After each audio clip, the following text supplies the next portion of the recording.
things that are going inside our body, particularly poor gut health.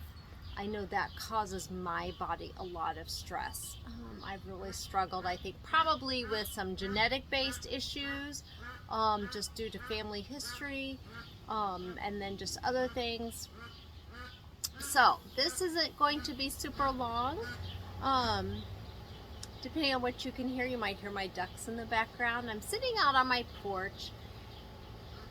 It's relaxing. Again, what can we do to decrease stress? As integrative health practitioners, what we really want to focus on is we want to get to the bottom, the root cause of what is causing your body stress.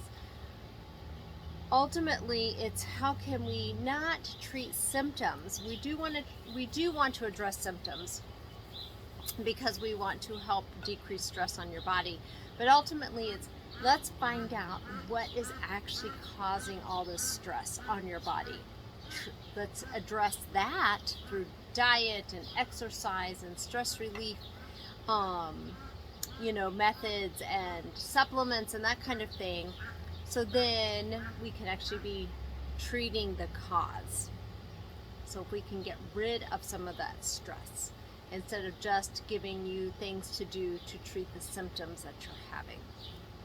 So it's always about lifestyle and getting down to the root causes of the problems. Of course, nobody wants to be stressed out, but unfortunately, like I said, in our world, and particularly after the year we've gone through, I don't know if you've been able to make it through without being stressed out.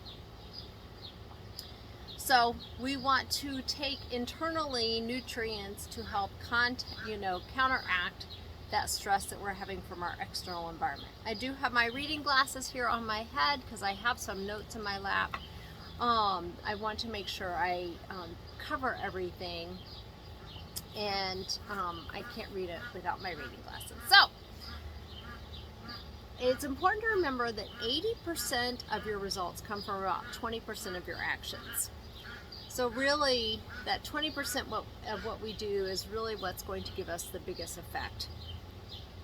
So initially, if you were coming in, once I start opening up, my own ability, my ability to be able to start to meet with clients, I would be doing all sorts of assessment on you, asking you questions and wanting to understand your lifestyle and your diet and your exercise and everything that's going on. So again, we can get down to what's actually causing your body to be unwell.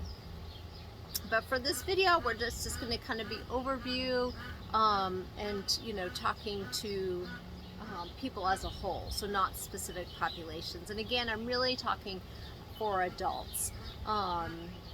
Pediatrics really is just not my specialty. Adult care has always been my specialty. So just to keep that in mind, first what we want to do is, can we help you sleep better? Sleep is so necessary for the repair of our body. So we would really want to be focusing on ways to help you sleep better. And that will be a whole thing that I can talk about later, is improving sleep. But if we can help you sleep better, you're going to feel better during the day, which is going to make it easier for you to have better dietary choices. It's going to make it easier for you to exercise. So sleep really is a huge foundational issue. The goal of all of it for stress is really to calm the sympathetic nervous system. When we're under a lot of stress, we activate the sympathetic nervous system. That's the system which activates that fight or flight type of response. So we really need to calm that and soothe that. When we're in that sympathetic nervous system, it really releases a lot of cortisol in the body. And again, we can go into that more in detail in other episodes, but this is an overall episode of what to do when you're under stress, and some ways to eat and some supplements to take to try to help with some of the symptoms while you're also implementing lifestyle choices and methods to reduce the stress. So we're really trying to calm that sympathetic nervous system response. So you unfortunately, I know most of us, when we're under stress, we don't turn to vegetables. we tend to turn to cookies, cakes, all of those things. There's a reason why. It's because carbohydrates actually help to increase the production of serotonin, which makes you feel better. It's unfortunate though when we choose those things like cookies, cakes, pies, brownies, chips, all of those types of things, we're not feeding our body, we're actually causing more stress on our body. Turning to those processed foods that contain high in sugar and processed elements actually leaches minerals from our body, and that additional sugar actually causes, glucose, insulin, increased output, causes blood sugar spikes, which then cause our blood sugar to crash, which means then we feel worse. So then we turn again to those sugary, kind of fatty, kind of type of snack foods, which are really, really bad for us. So it keeps us in this really negative cycle. So we want to turn to warm, comforting foods, but that are healthy. So your body needs those carbohydrates. The carbohydrates are not bad. It's what kind are you putting in and how much. If you're somebody who's trying to lose weight, obviously you are going to be more careful with your carbohydrate consumption. But you're still going to need them because the carbohydrates actually help to cut the cortisol that your body's releasing when it's under stress. But think of like yams, sweet potatoes, root vegetables, potatoes, carrots, parsnips. Think of those types of things. And I know you're like, that is not what I think of when I think of stress eating. And I know. So we're trying to change it. We want to feed the body to actually genuinely help to lower the stress response. So we also need to realize that the digestion has been impacted by our stress.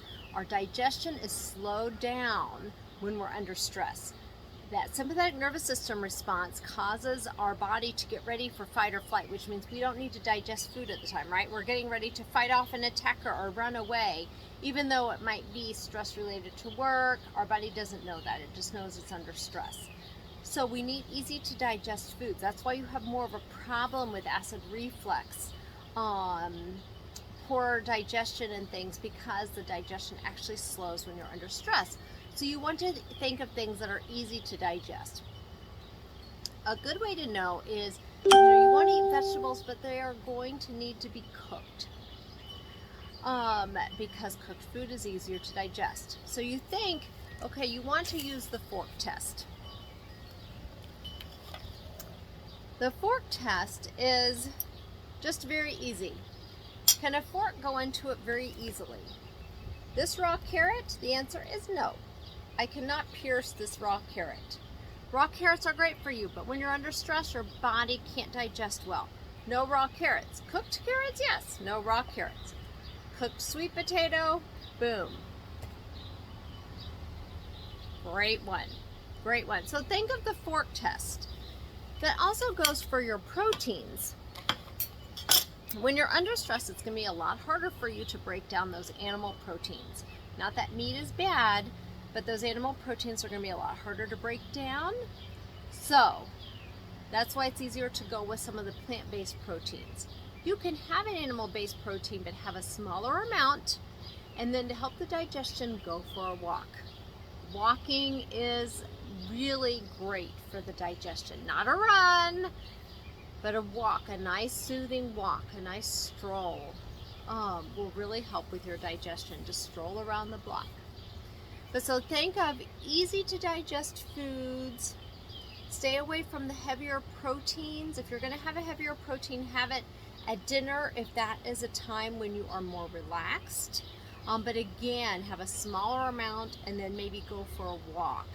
Some way, because you really want to, the more relaxed you are, the more you're in that parasympathetic nervous system response, which improves your digestion. So we're trying to move out of the sympathetic nervous system to the parasympathetic nervous system. You want to eat your dinner about 2 to 3 hours before you go to bed, so your body has time to digest. So if you want to think of when you're eating, you go by the rule of fourths, and that's from Ayurveda. So 2/4, so half of what you put in your stomach would be food, a quarter would be liquid, and then you leave a quarter for air, for space, for the food to digest. Don't have cold liquids with your meal. That makes it harder. It slows down your digestion and dilutes your digestive enzymes. So you can have some liquid, but have it be warm.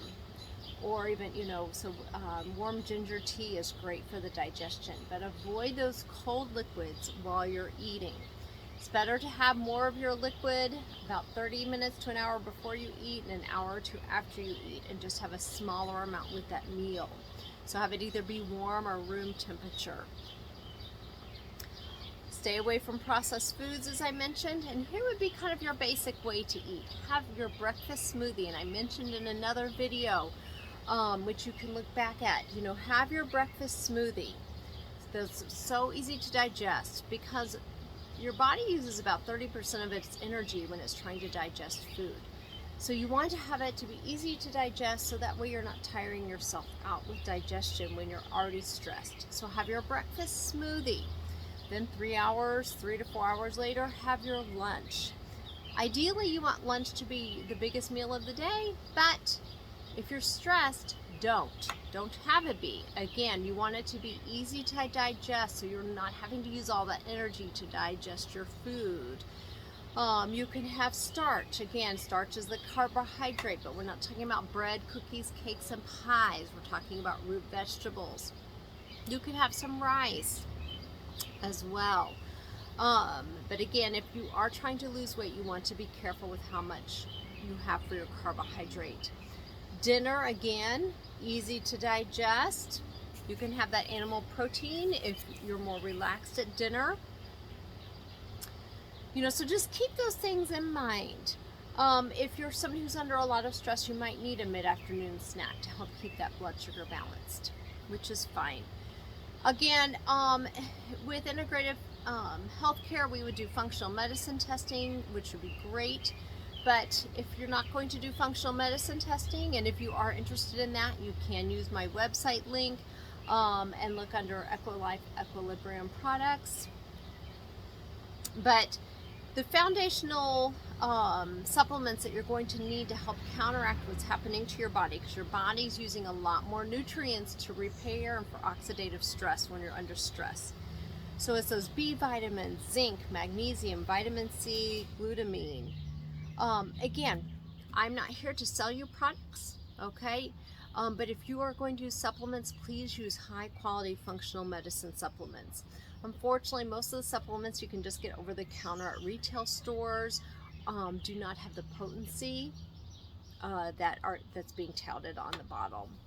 But functional medicine supplements such as EquiLife, but also Thorne, Pure, Orthomolecular, some of those, you know that you're going to get a high quality, potent supplement. But I truly, really do like the daily nutritional support. I use this in my husband's and my smoothie. It's great, gives you all your vitamins, minerals, and detox. But again, you can use another supplement source as long as it's a high quality one.